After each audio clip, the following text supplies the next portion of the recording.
So nandito tayo ngayon sa Double D. Ang ating electric kick scooter ay namatay, no. Nag-charge naman siya pero bigla nawala yung power. Pagka binubuksan na mamatay.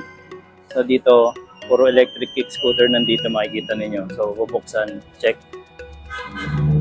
Tingnan natin ngayon sa loob. Ikot tayo kung ano yung makikita dito. Ayan, may mga BAX1 Max na. Ayan. Kita ba? Parang hindi nakikita. Pasok tayo sa loob. May helmet din dito. Ayan, ang dami dito. So dito, nagbabalance din sila ng mga battery dito. So yun. Ito pa. So dito din makakabili ng H1 ba tawag doon? Ito. X1 pala, sorry. So ayan. Kita niyo yun. Loaded din po yan. Kung di ako nagkakamali, 3,000 watts yung yung hub niyan. So, ang dami niyang VA 600 pa rin ba to? Ayan. So yun. So check natin kung pwede pumasok. May aso eh. Wow! Ay, sorry. Tumakas, sorry. Sorry. So, ano ko lang sana, i-video ko sana. Ayan, lumabas yung aso. Yes! Ayan. So, cut ko muna to. Isin ko muna dito sa loob. So, ayan. Tester. Kung bakit namamatay, check. Ayan, si Boss MJ po yung gumagawa. Ayan, pwede na ba pumasok?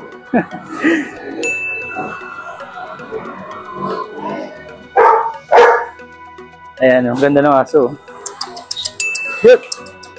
Pasok. Pasok. O, diba? Pero ano naman po, kahit na dyan, tayo ko lang. Okay lang. Yung maliit kasi, maligay. Laki mo, tumatalon ka sa akin. Feeling papi ka. 11 months pa lang yun eh. Ayan.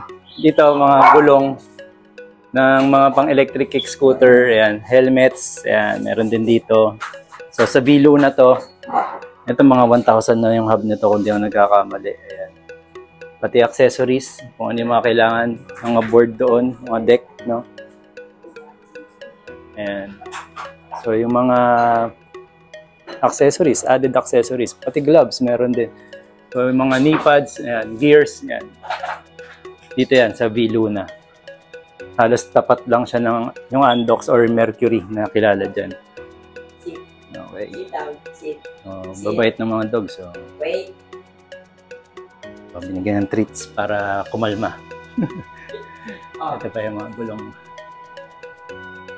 So yung X1, dito po makakabili niyan. Yan yung ating gustong magkaroon eh. Ito po, yan. Yan. Yan po yung swing arm pa lang yan. Tapos naka TFT na yata ito. TFT yan. So naka-alloy na yung mags dun sa harapan. Then yung hub. Ang hub niya ay parang QS yata ito. Then EM5080. Yan. Okay? So double D po siya. Ayan. May wirings. Check ang throttle kung yun ang problema.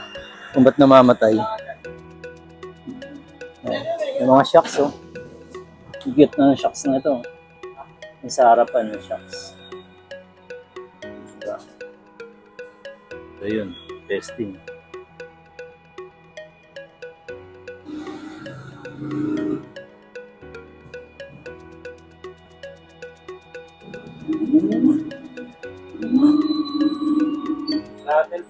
Throttle lang ang sira. Yun lang pala, oh.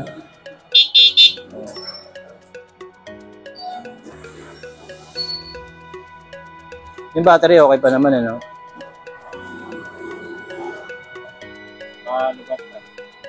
Sa-charge lang naman. Matagal-tagal kasi natambak. Ayun. So, positive. Bilis lang, di ba? Dali lang mag-diagnose talaga ng mga electric yan eh.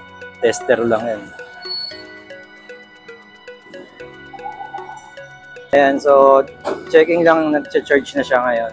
Nag-loose lang yung wire. Kailangan natin sprayan ng contact cleaner. Ayan. So, good to go ulit to. So, schedule na lang natin ng pang PMS to. Baka sa April na. Okay.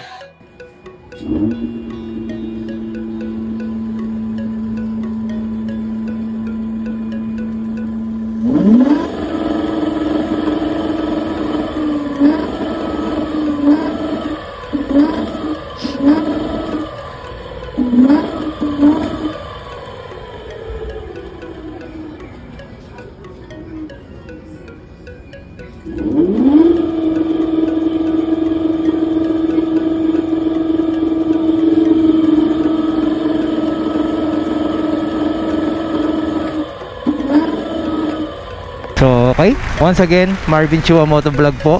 Maraming salamat po. Salamat din po sa mga nag-subscribe. Subscribe, okay. Bulol pa, no?